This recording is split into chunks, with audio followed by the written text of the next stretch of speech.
Johannes Chandra. Albertus. Yes. Yes. MC Kondang Surabaya, saudara-saudara. Insya Allah semoga di pandemi yang semakin mereda nanti bisa normal kembali. Kalau nggak gitu susah sekarang. Yang nular sekarang ya di 2021, beda sama 2020. 2021 ini selain yang nular si COVID-nya, itu kemiskinan juga nular nih. Iya, banyak banget yang nggak. Pemasukan hilang. Iya, bener. Kalau 2020 karena kita masih ada tabungan 2019 kan, masih ada tabungan yang masih bisa kita puter dikit-dikit lah. 2021, 2020 nggak ada tabungan. Nah, apa yang mau diputer? Barang sekolah nih, kayak sekolah dulu, sekolah. Iya. Cepet akhirnya ya, mikirnya cepet, nyekolahin. Iya. Biar pinter semua nih, biar S1 semua. Sekolah dulu yang lama. Cool. Pandemi. Yes. Waktu masuk pertama pandemi, semua job MC otomatis ya. Atau gimana, masih ada, atau waktu itu masih ada awal-awal? Terakhir itu sebelum PSBB Maret ya, terakhir. Jadi 1 minggu sebelum PSBB yang diberlakukan itu waktu Maret pertengahan itu saya sempat dapat job, itu job terakhir tuh. Habis itu hampir 8 bulan lebih, hampir 8 bulan lebih itu benar-benar kosong deh. Kosong benar-benar. Ngajar kosong, MC kosong, apa aja kosong lah pokoknya. Jadi pendapatan dari nguras tabungan. Jadi bak mandi yang ada isinya itu dikuras tuh.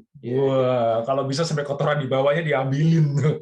Saking itunya. Bener-bener menguras, dan bener-bener semua hal yang kita punya kita tabung untuk saving itu hilang semua. Udah sampai hari ini hilang, bener-bener hilang.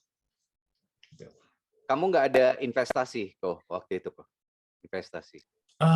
Oke. Waktu itu ada kayak emas sih ya, cuman maksudnya emas yang konvensional yang batang gitu. Tapi udah sekolah udah, biar pinter. Pinter. Gitu. Jadi benar-benar. Padahal kita juga berhemat, kita juga istilahnya kita punya saving dan segala macam. Tapi dengan 8 bulan lebih 0 pemasukan tuh, habis bener-bener habis sudah. Kreditan gimana? Nggak pernah. Yang paling berat sih KPR ya, karena kan KKB sih sudah jalan, cuman Maret kemarin udah berakhir. Jadi paling nggak plong satu, tapi KPR-nya udah typhoon, dom. Tapi ada keringanan nggak sih kayak gitu kok? Bisa minta keringanan nggak sih? Saya sempat nanya nih, keringanannya lucu. Jadi kita ini cuma boleh bayar bunga. Jadi boleh deh bayar bunga, tapi nanti misalnya kita 4 bulan bayar bunga nih. Tapi nanti di ending dari misalnya kita KPR 10 tahun nih. 10 tahun lebih 1 bulan, 2 bulan, 3 bulan, 4 bulan ini harus dibayar. Plus bunganya juga. Jadi istilahnya, lu gila banget gua bayar bunga sekarang, terus nanti ending masih bayar pokok plus bunganya lagi. Gitu. Mundurnya kayak gitu ya? Iya, jadi cuma bayar bunga, tapi pokoknya bisa dipundurin ke tahun terakhir itu ditambahin berapa bulan yang pengen di itu. Cuman tetap bayar bunga, sama pokok dan bunga, sementara sekarang bunga doang. Wah, gila, nggak kelar-kelar nanti jadinya nih. Iya. Gitu. Oke, itu pandemi dan hari ini gimana kok? Hari ini sudah hari ini bulan Agustus tahun 2021. Hari ini gimana kondisi kerjaanmu kok? Tetap parah ya, karena kan PPKM darurat segala macam. Itu yang kemarin Juli itu PPKM darurat itu sebenarnya Juli itu bulan nggak cuma bagi orang Indonesia, bagi orang Chinese pun juga sama sih. Karena bulan bagus kan kemarin itu. Jadi bulan bagus dan Juli itu sempat saya dapat sekitar 4+1, 4 acara wedding sore plus 1 acara wedding siang. Saya pikir wah ini matahari udah terbit nih. Wah, awan setapak tangan mau hujan enak nih habis ini. Wah, hujan badai. Ambiar semua. Dalam 1 hari 4+1 itu hilang semua tuh. PPKM darurat itu. PPKM darurat. Jadi seumur-umur kita hidupnya benar-benar nggak pernah mikir bahwa ada kejadian kayak hari ini. Bener-bener nggak mikir sampai gitu. Aduh. Gitu. Dan yang lebih lucu lagi 2020 itu yang meninggal itu masih jauh tuh dari circle kita. Semakin 2021 semakin dekat. Dan 2021 terutama PPKM darurat kemarin itu gila. Jadi orang yang positif, cuman berbekal 2-3 hari berangkat, 2-3 hari berangkat, 2-3 hari berangkat. Dekat-dekat banget. Ya, ngagetin maksudnya tiba-tiba aja.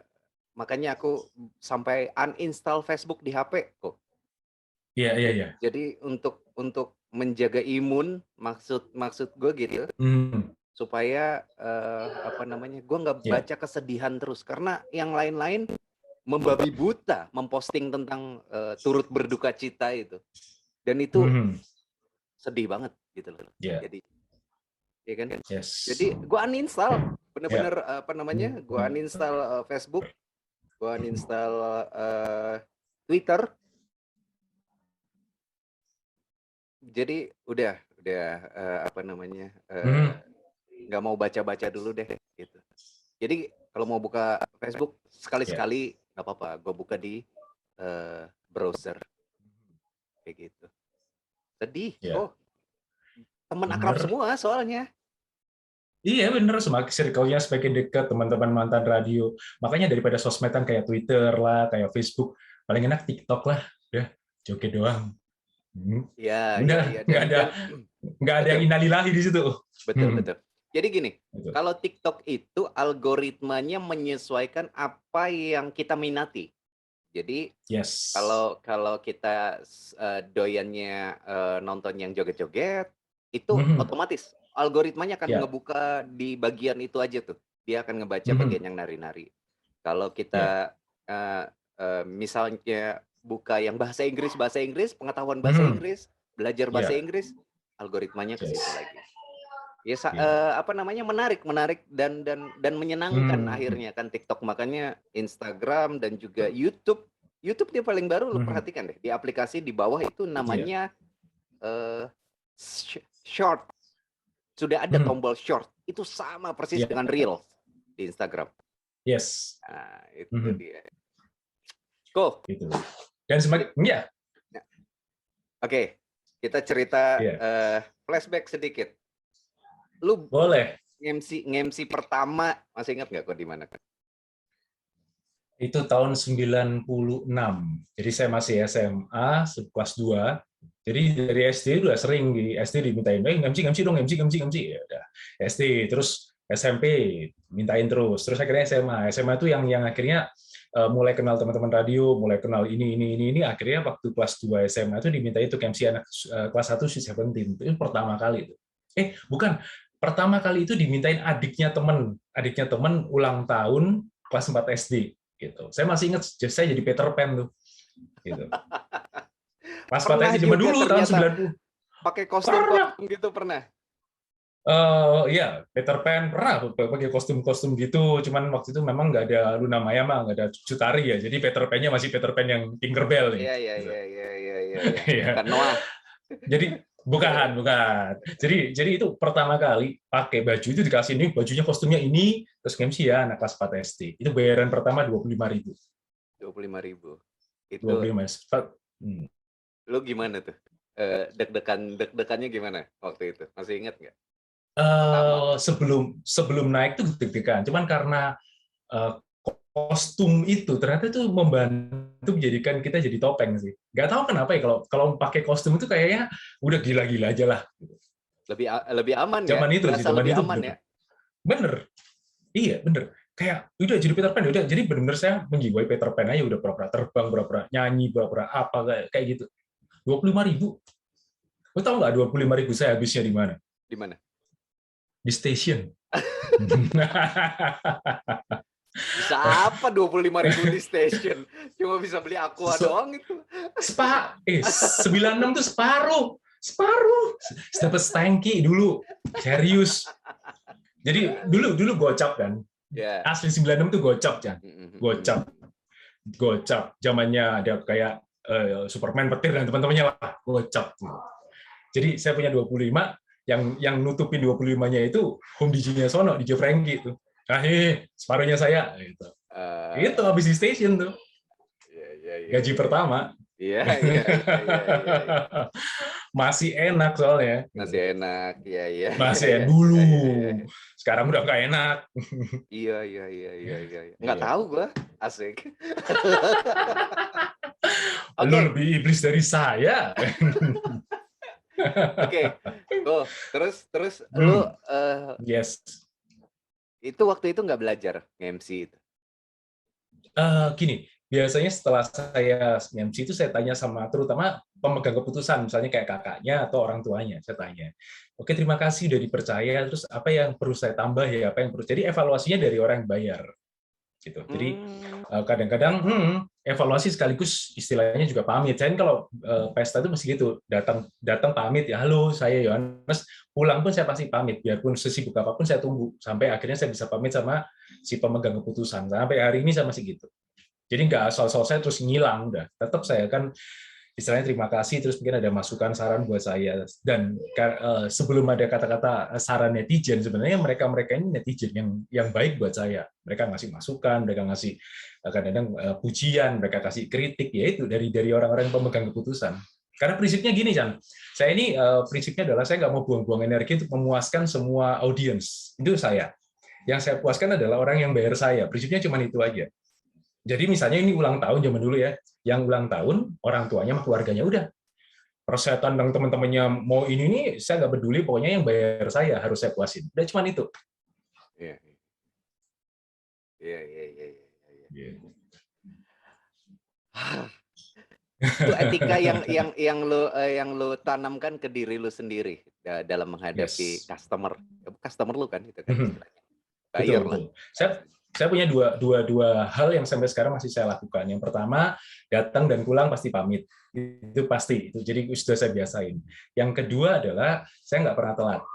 Jadi misalnya acara sama IO-nya misalnya disuruh jam 5 standby ya, setengah 5 saya udah di tempat. Jam setengah 6 standby ya, jam 5 saya udah pasti ada di tempat. Jadi sebelum mereka bingung, sebelum mereka nelponin MC, saya udah pasti ada di tempat. Dan itu kebiasaan sampai hari ini. Sejak kapan lu membiasakan lu terbiasa dengan on time dan etika tadi? Sejak kapan itu? Lu ingat nggak? Ortu sih yang ngajarin bahwa kita dididik untuk kita ini daripada kamu ditunggu orang, mending kamu yang nunggu, itu memang ortu udah nanamin dari dulu. Terus istilahnya kayak biarpun kamu nggak pinter, dulu ada istilahnya biarpun kamu nggak pinter, tapi selama kamu jujur, punya etika, orang masih mau pakai. Itu prinsipnya. Jadi walaupun mungkin biasa-biasa aja yang MC-nya, standar-standar aja nilai 6 lah, tapi karena kita jujur dan kita punya etika, kemungkinan besar orang masih mau pakai dan bisa repeat ordernya masih ada. Jujur itu maksudnya apa? Lu menyampaikan sesuatu dengan jujur gitu. Jujur itu lebih ke bagaimana kita apa ya istilahnya ya, jangan mainin. Jadi contohnya saya job itu saya first come first serve. Jadi biarpun saya dapat job, terus nanti ada job kedua di tanggal yang sama, duitnya lebih besar, saya tetap akan terima yang pertama. Istilahnya saya jujur karena saya udah deal, saya sudah komitmen sama mereka, ya udah, walaupun di sini bayaran cuman gocap, di sini bisa 2-3 juta, pokoknya saya first come first serve. Itu yang saya tulis, saya pasti akan jalan di situ, dan saya lakukan istilahnya total, udah nggak usah mikir, wah tahu gitu saya ngambil yang 1 juta ya daripada cuma 200.000 misalnya gitu. Nah hal-hal kayak gitu yang biasanya memang saya lakukan sampai sekarang. Balik lagi tuh masalah etikamu, yo. Jadi etika yang kamu terapkan untuk dirimu sendiri dalam menghadapi orang Ya. lain kan, kayak gitu ya. Dan itu Betul. tidak semua entertainer yang melakukan Ya. itu, yang mempunyai etika itu. Ini pelajaran buat teman-teman kita nih. Dan ini lu ajarin buat teman-teman yang ada murid-murid lu di sekolah kepribadian itu. Saya ajarin, terutama yang pasti saya ajarin juga kepada anak-anak saya tuh, anak-anak saya. Jadi anak-anak saya istilahnya juga, saya juga ngomong sama mereka itu, kamu mau nakal kayak apapun boleh, tapi jangan sampai istilahnya bohong. Itu prinsipnya, jangan bohong sama saya terutama. Jadi kalau salah, yang aku salah, ada hukumannya pasti kan. Tapi kalau bohong, hukumannya bisa kali 2 kali 3. Itu prinsip saya pribadi. Terus anak saya juga saya ajarin, istilahnya antar saudara jangan berantem. Itu kan etika sebenarnya. Karena orang tua ini nggak bisa jagain mereka sampai mereka nanti gede, pasti ada saatnya di mana saya atau istri pasti akan dipanggil pulang pasti. Nah, kalau mereka sendiri nggak bisa damai, nggak bisa akur, saling membantu dan berantem terus, saya dikubur bisa begitu lagi nih. Nggak perlu serial Kingdom, saya muncul ini bocah-bocah dua ngapain berantem nih. Gitu. Jadi anak lu udah lu ancam gitu, jangan sampai papa ini bangkit dari kubur. Bener, jangan sampai jadi Susana saya ya gitu. Jangan jadi... Susana dong, lu kan cowok. Lah kan bangkit dari kubur segini. Bangkitnya salah. Kita bertiga. Iya, bertiga seru nih sama Miki itu. Cuman nggak tahu nanti sesi berikutnya kita bertiga. Terus kok flashback ke tadi MC pertama di anak SD, kemudian lu masuk ke dunia radio. Itu sudah MC waktu itu. Pertama kali malah nge-DJ dulu, Chan, waktu itu. Jadi sebelum masuk radio itu kan nge-DJ. Jadi dulu bantuin DJ Eric itu untuk istilahnya kalau dia nggak bisa bantuin backup, atau kalau dia apa bantuin backup. Kadang di Bongos lah, di Sping dan segala macam. Itu pertama kali di situ. Nah, waktu di Sping itu karena memang home base, akhirnya kalau nge-DJ ngoceh gitu. Saya lumayan mengidolakan Iwan karena Iwan itu kocehnya bagus. Gokil. Iya. Bagus, bener. Iya. Dulu kan ada Tony. Tony itu memang selera musiknya aneh tuh. Selera musiknya tuh aneh, musiknya nggak terkenal tapi orang bisa enak. Kalau Eric itu rapi banget cara mainnya. Yeah. Nah, Iwan ini tidak keduanya. Lagunya cenderung biasa saja, mixingnya kedubrak, tapi power of speed-nya dia itu, wah itu nggak bisa dikalahin. Iya, walaupun cuma beberapa kata dia pinter menempatkan kata-katanya di titik yang bisa bikin hore gitu. Bener. Dan dulu istilahnya kalau sekarang orang berkata bahwa yang jagoan voice over tuh Bimoki tuh. Nah sebelum Bimoki tuh Iwan udah keren banget tuh punya suara tuh. Iya.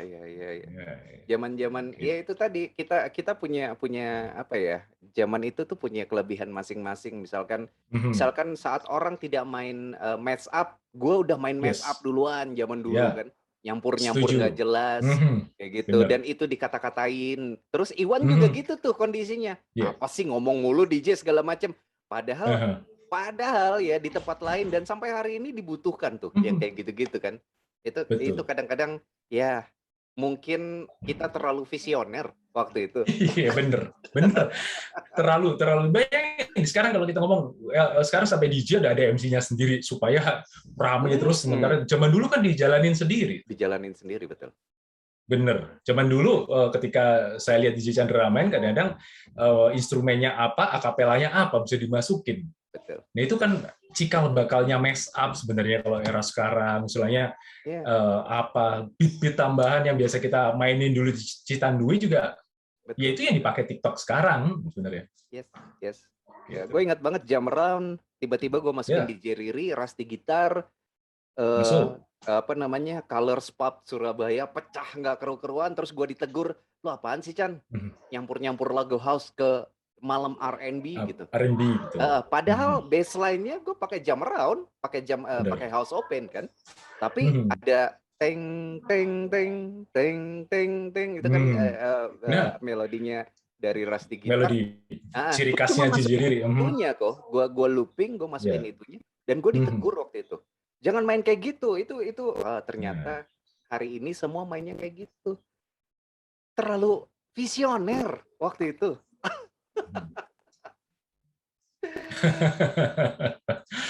one step ahead memang, selangkah di depan.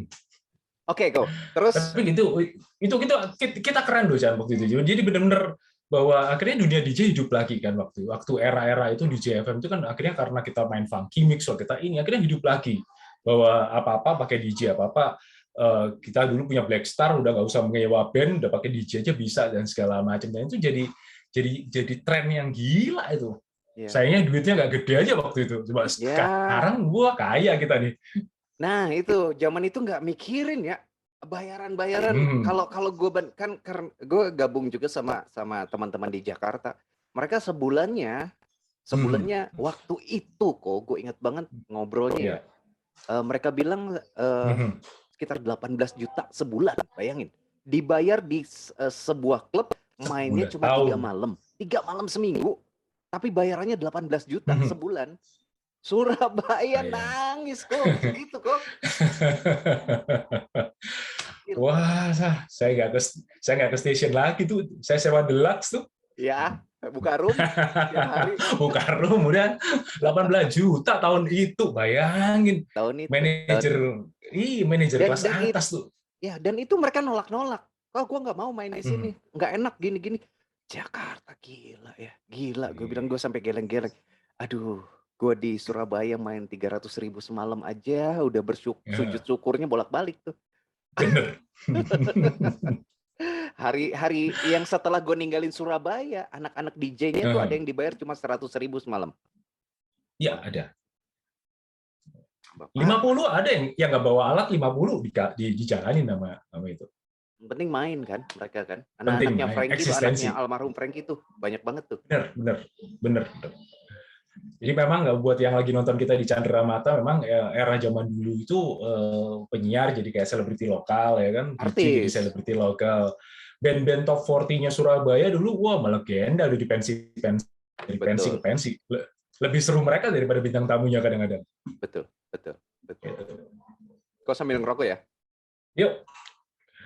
Nah, yang kadang-kadang kita mikirnya fenomena apa, di mana sekarang itu kayak kehilangan semuanya dan mereka cuman apa ya, sekarang itu kayak itu.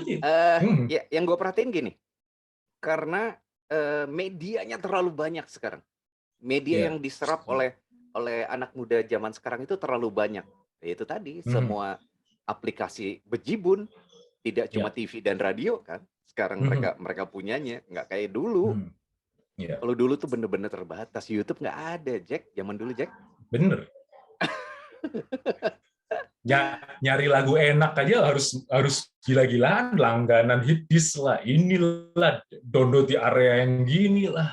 Ya, itu tadi medianya terlalu banyak pilihan sekarang, makanya tidak fokus. Jadi orang-orang untuk ngetop itu benar-benar harus bikin viral, pakai bikini di jalanan, terus posting ke internet kayak gitu-gitu. Untuk menjadi viral harus yang benar-benar out of the box yang harus dilakukan gitu. Kalau versi saya sih ya, Dinar Candy itu nggak salah loh. Gue nggak perhatiin, gue nggak perhatiin, cuma baca sekilas katanya ada yang ditangkap pakai bikini di jalan, tapi gue nggak ngikutin tuh beritanya. Itu kenapa sih? Nah, jadi dia si Dinar ini memprotes kebijakan PPKM diperpanjang, dia bawa tulisan gede, dia jalan di jalan raya gitu, dia pakai bikini gitu. Kalau versi saya dia nggak salah, cuman salah tempat doang aja dia pakai bikini di pinggir jalan. Tapi kalau ngomong pornografi dan segala macem, kok kesannya gimana, kayak dibuat-buat ya. Padahal dia kan cuma menyuarakan suaranya doang, bahwa dia bete aja PPKM nggak dikelar-kelarin. Nggak tahu ya, gue ya, apa namanya, pakai bikini di jalanan itu porno aksi atau bukan, nggak ngerti tuh, masuk nggak sih? Nah, makanya dia cuma pakai bikini, dan dia tutupin sebenarnya pakai kayak tulisan gitu, apalah PPKM dan segala macam. Dia cuma gini-gini doang, terus dia balik ke mobil dah. Nggak sampai, kalau kasarannya nggak sampai 2 menit sebenarnya, dia cuma sekedar keluar dari mobil, gini, cuma cari konten itu, dan dia masuk. Dan itu kalau misalnya sempat lihat ya, ada motor, ada mobil tuh, bapak-bapak naik motor pakai hijau-hijau gitu, nggak lihat gitu, nggak melihat dia, tidak ada yang istilahnya lihat dia terus turn on lah horn, enggak, cuma dilewatin, dan sudah dia balik. Tapi udah dilepas katanya, udah, maksudnya nggak ditahan. Mungkin nggak cukup baju tahanannya kan, ukurannya kan beda tuh. Masa harus disobek V ini, nggak enak tuh. Nggak ada yang cukup, Pak. Balik aja, Pak. Balik. Hitomi.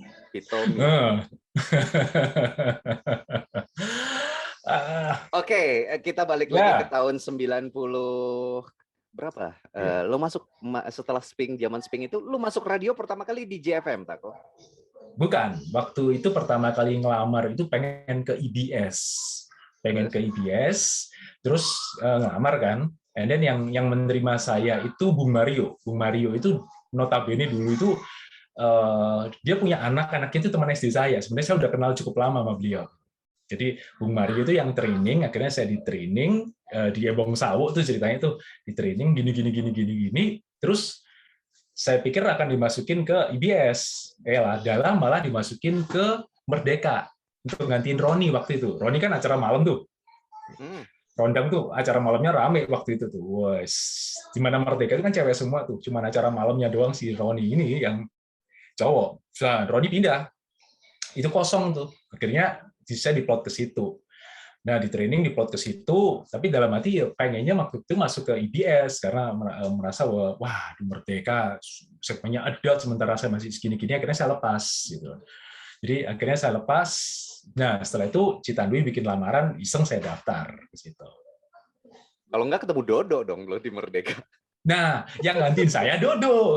Maksudnya waktu itu yang Roni, saya ditrainingkan di situ beberapa bulan, dan baru Dodo yang masuk ke situ. Oh, gitu. Gitu. Iya. Dan berkibarlah Dodo di Merdeka FM. Iya, Merdeka yang siaran, yang mengasuh acara malam tuh, bener.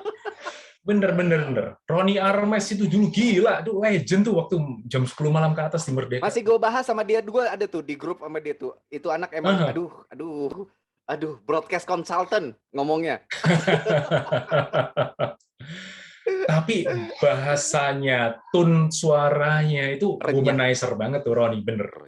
Renyah, luar womanizer, biasa. bener womanizer. Modal senyum doang dia dapat model-model kan menggemaskan kan. Iya makanya, tapi itu hebatnya tahu zaman dulu ya, bahwa kita lihat orang nggak akan pernah tahu bahwa Dudu itu segede itu dengan suara khasnya dia ketika dia bawain DJ Breakdown dulu di hari Minggu malam. Orang berpikir bahwa Dudu itu slim, orangnya gimana, ternyata gede. Ya itu penyiar radio zaman dulu tuh, suara merdu, wajah menipu. Karena nggak ada visualnya, nggak kayak sekarang, semuanya bisa dicek sama mereka. Sosial medianya apa, ya kan langsung tuh.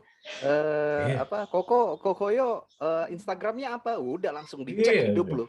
Bener. Mereka tuh satu-satu, ya kan? Netizen yang maha benar itu. Nah, jangan salahkan netizen juga. Itu ternyata juga dilakukan di bisnis-bisnis tuh. HRD terima orang dicek ke sosial medianya sekali. Jadi profiling. Dia bisa tahu nih. Bener, profilingnya dia. Jadi dulu orang ngomong canvassing karena dia nggak tahu siapa-siapa datang, and then kita saling adu argumen. Sekarang si HRD udah punya senjata nih. Nah, kamu ini kayak gini-gini. Kamu memfollow ini, bener. Betul. Bahkan bisa menggunakan pihak ketiga atau aplikasi aplikasi khusus itu HRD sekarang ya buat profiling calon pegawainya. Jadi waduh, jejak digital itu bener-bener. Gue kan di webinar ya tiap hari ya bahas itu. Bener. Waduh, jejak digital itu wah ini bener-bener nggak bisa nih gue jadi gubernur. Tapi kita kan enaknya zaman dulu kan kalau kita nakal kita nggak pernah memberikan dokumentasi istilahnya. Zaman kita dulu. Bahkan kadang-kadang waktu zaman kita dulu waktu kita nakal handphone kita tinggal di kendaraan. Nggak mungkin kita bawa. Nggak ada kameranya juga kali kok. Bener. Iya kan? Bener.